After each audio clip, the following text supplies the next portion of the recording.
Muy buenos días, compañeros y maestro. Mi nombre es Ellen Peralta Fernández y junto a mis compañeros Marian Peña, Arielis Martínez y Anthony Salvador les estaremos explicando el tema de genética de las poblaciones, sabiendo que es un tema un poco complejo, con muchos componentes, pero esperando que aprendan y que se entienda de la mejor manera. Así que vamos a comenzar. Muy bien, para conocer mejor este tema tenemos primero que saber qué es genética de poblaciones. La genética de poblaciones es la rama de la genética cuyo objetivo es describir la variación y distribución de las frecuencias alélicas para explicar los fenómenos evolutivos. Para ello, se define a una población como un grupo de individuos de la misma especie que están aislados reproductivamente de otros grupos. En otras palabras, es un grupo de organismos que comparten el mismo hábitat y se reproducen entre ellos. Principales factores. Las poblaciones están sujetas a cambios evolutivos en los que subyacen cambios genéticos, lo que a su vez están influenciados o influidos por 4 factores principales, como la selección natural, la deriva genética, mutación y el flujo genético, los cuales serán desarrollados a continuación. Bien, el primero que acuñó este término fue Charles Darwin, que establece la supervivencia del más apto o la preponderancia de la ley del más fuerte en un medio natural sin ninguna intervención externa, por lo que deduce que los individuos menos aptos o más débiles perecen y sus rasgos, por ende, no se pueden transmitir a las generaciones siguientes debido a que no pueden reproducirse. En cambio, el concepto actual o moderno de la selección natural nos dice que es el proceso mediante el cual ciertas características de un individuo hacen que sea más probable su supervivencia y su reproducción. También nos dice que la selección natural actúa sobre los fenotipos, más bien las características observables de algunos organismos, pero la base génica hereditaria de cualquier fenotipo que da una ventaja reproductiva se hará más común en una dicha población. Bien, vamos a explicar el proceso de selección natural mediante algunos ejemplos. El primer ejemplo nos dice cómo ocurre la selección natural en una cadena alimenticia donde los halcones devoran a los ratones. Existen ratones claros y ratones oscuros. Los claros son los visibles para los halcones. Por ende, los halcones se alimentan de los que pueden ver, o sea, de los ratones claros. Los ratones claros van desapareciendo y como resultado obtenemos que los ratones oscuros sobreviven y pueden seguirse reproduciendo. Otro ejemplo es con una población de escarabajos y vamos a notar algunos puntos. Primero, es que hay diversidad de caracteres. En esta imagen podemos ver que tenemos una población de escarabajos, tanto verdes como marrones. Segundo, hay una reproducción diferencial. Nos dice que debido a que el ambiente no puede sustentar un crecimiento poblacional ilimitado, no todos los individuos consiguen reproducirse en todo su potencial. Más bien explicado sería, aquí vemos la imagen donde los pájaros se están comiendo a los escarabajos verdes. ¿Por qué? Porque los escarabajos marrones suelen camuflarse en las hojas marrones.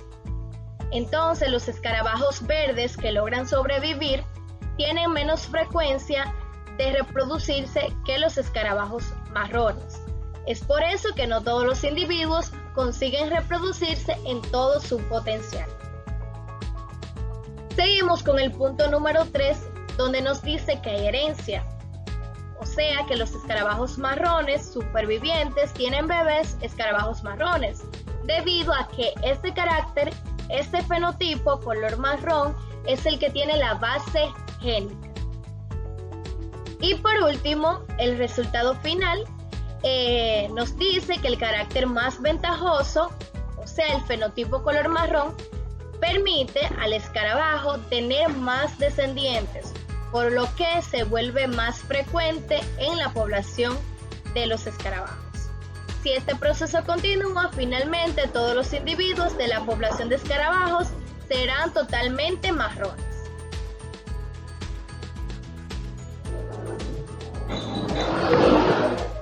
Bien, aquí tenemos los principios de la selección natural, con un ejemplo utilizando las jirafas o la población de jirafas.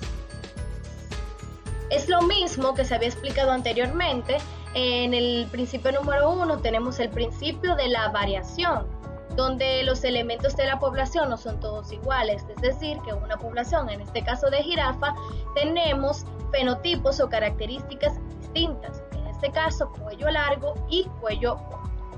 El segundo principio es de la eficacia biológica diferencial. Los individuos que poseen ciertas variantes estarán asociadas a una mayor descendencia y o longevidad, o sea, que aquellas características o fenotipos que son más eficaces para la supervivencia de dichos animales, en este caso las jirafas, serán más variantes y estarán asociadas a una mayor descendencia, en este caso el cuello largo. Y por último, el principio número 3, principio de la herencia, que nos dice que los individuos tienden a transmitir sus características a la descendencia.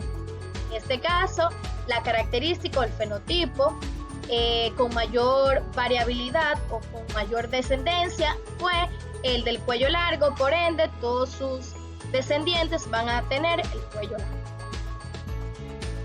Ok, ahora toca hablar sobre deriva genética.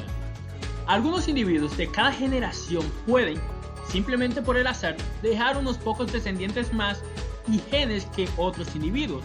Los genes de la siguiente generación serán los genes de los individuos afortunados, y esto no significa de que sean los más sanos ni los mejores. Aquí tenemos esta imagen que lo ilustra. Por ejemplo, aquí pueden ser estos los más fuertes. Sin embargo, en el proceso de la deriva genética, lo que se pasaron fueron los azules y marrones. Entonces, eso lo que significa de que los genes que se van a transmitir a la siguiente generación son de azul y marrón. Esto es un tipo de evolución. Sin embargo, esto no significa de que se van a adaptar a un ambiente en sí, no tienen forma adaptativa. Además, también cabe recalcar de que esto puede ser positivo, negativo o neutro para la reproducción y la supervivencia. Un ejemplo de la deriva genética es el cuello de botella. Cuando el tamaño de una población se reduce durante al menos una generación, se produce un cuello de botella poblacional, debido a que la deriva genética actúa más rápidamente, reduciendo la variabilidad genética en las poblaciones pequeñas. Pasar por un cuello de botella puede hacer que disminuya mucho la variabilidad genética de una población, incluso aunque el cuello de botella no dure muchas generaciones. Aquí tenemos una ilustración. Aquí tenemos la población inicial. La pasamos por el cuello de botella y al pasar simplemente pasan algunas características de esta, solo pasan algunos genes. Y tenemos una reducción de la población porque simplemente vamos a tener, por ejemplo, roja, verde y una poca mamey. Cuando vemos aquí los individuos que sobreviven, cada vez vemos más poco, y esos entonces van a multiplicarse, van a reproducirse y se va a tener una población con una característica diferente a la principal. Muy bien, ahora vamos a continuar con lo que es la mutación en la genética de poblaciones. Primero, ¿qué es una mutación? Una mutación es un cambio en el ADN. El ADN es el material hereditario de los seres vivos. El ADN de un organismo influye en su aspecto físico, su comportamiento y en su fisiología en todos los aspectos de su vida. Por lo tanto, un cambio en el ADN, que es nuestra información genética de un organismo, puede producir cambios en todos los aspectos de su vida. Las mutaciones dentro de la genética de poblaciones es importante, debido a que gracias a las mutaciones que crean alelos nuevos a partir de alelos preexistentes, una especie, por ejemplo de un animal, si causa una mutación, en la próxima generación podría heredarla o no. Entonces, si es heredable, podría cambiar a todos los organismos que nazcan de eso. Ejemplo de enfermedades causadas por mutaciones está la fibrosis quística y también está la hemofilia, que se habla mucho de esta. Esas son mutaciones que se heredan a través de los seres humanos y hay otras enfermedades causadas por mutaciones. Esas mutaciones son importantes ya que se puede denotar el proceso evolutivo de una especie. Muy bien, ahora le vamos a hablar sobre el flujo genético. El flujo genético, también llamado migración, es cualquier desplazamiento de genes desde una población hacia otra. El flujo genético influye en multitud de tipos de sucesos diferentes, como el polen que es transportado por el aire hasta un nuevo destino, o las personas que se trasladan de una ciudad a otra o de un país a otro. Si unos genes son transportados hasta la población donde esos genes no existían, puede ser una fuente muy importante de variabilidad genética. Vamos a poner, por ejemplo, este gráfico que tenemos acá debajo. Si vemos bien, en este gráfico, el gen para la coloración marrón se ha trasladado de esta población hacia esta. Entonces, es posible que haya una gran variabilidad genética en la coloración marrón. Muy bien, y ahora hablemos del equilibrio de Hardy-Weinberg. Esos fueron los científicos que propusieron lo siguiente. En una población de elevado número de individuos con reproducción aleatoria entre ellos y sin que actúe ninguna fuerza evolutiva, las proporciones de los alelos de un gen se mantienen estables generación tras generación. Entonces, ya que las frecuencias génicas se mantienen constantes de generaciones, se dice que la población está en equilibrio. O sea, para que se dé el equilibrio de Hardy-Weinberg, se tiene que fundamentar en lo siguiente, o sea, se tienen que dar los siguientes pasos para que haya un equilibrio. Se basa en esas siguientes hipótesis que están aquí. Dice, la población es paníctica, o sea, puede reproducirse al azar. La población es suficientemente grande. La población no está sometida a migración, mutación o selección, o sea, no hay pérdida ni ganancia de alelos. Y, como dice la última, las frecuencias génicas y genotípicas se mantienen constantes de generación en generación. Con el tercer punto, la población está sometida a migración, mutación o selección. Cuando una población migra, como se dijo anteriormente, puede haber un cambio en la población, ya sea una reducción o aumento. Entonces, para que se dé un equilibrio, el equilibrio de Hardy-Weinberg, las poblaciones tienen que mantenerse sin haber migración. También están las mutaciones. Habíamos dicho que la mutación se origina de un alelo que ya existe y que este cambia su formación genética. Entonces, para que haya un equilibrio, no debe de haber mutación y tampoco selección natural. Para que se dé el equilibrio de Hardy-Weinberg, no se tiene que dar esto. Pero en la naturaleza nunca se cumplen las condiciones ideales para que se produzca este equilibrio. Siempre actúan las fuerzas evolutivas, que son factores que alteran las frecuencias de los alelos y por lo tanto también las de los genotipos. Esas fuerzas evolutivas fueron las 4 mencionadas anteriormente, que son las mutaciones, las migraciones, la deriva genética y la selección natural.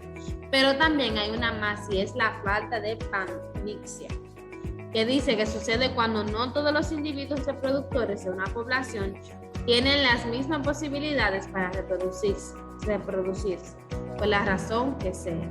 Por ejemplo, lo normal es que en los animales solo se reproduzcan ciertos machos, los más fuertes o más ágiles o de plumaje más vistoso.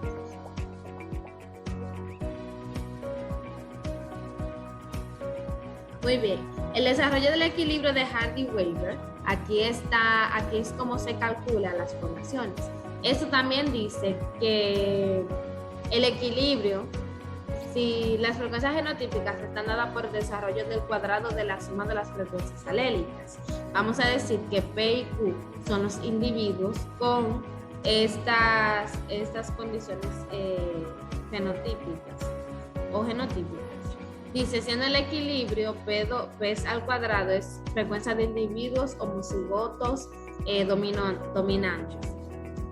PQ, frecuencia de individuos heterocigotos dominantes, y frecuencia de individuos homocigotos recesivos. Entonces, contando individuos, lo que nos dice es que la frecuencia de todos esos individuos siempre nos va a dar 1, o sea que la población siempre va a estar en equilibrio y que este 1 lo que significa es un 100%. O sea, las poblaciones siempre están en equilibrio siempre y cuando no haya mutación, migración ni selección. Ahora pasamos a hablar sobre eficacia biológica. Los biólogos utilizan la expresión eficacia biológica o actitud para describir la capacidad de un genotipo determinado para dejar descendientes en la siguiente generación en relación con la capacidad de otros genotipos de hacerlo. Por lo tanto, si los escarabajos marrones, estos que están aquí, sistemáticamente producen más descendientes que los escarabajos verdes debido a su color, podría decirse que los escarabajos marrones tienen una eficacia biológica más alta. Esto lo podemos ver aquí ilustrado. Porcentaje que sobrevive respecto del total. Por ejemplo, aquí sobreviven 95% y de estos sobreviven 33%. Puede ser por un conjunto de variables. Sin embargo, estos escarabajos marrones pueden sobrevivir más.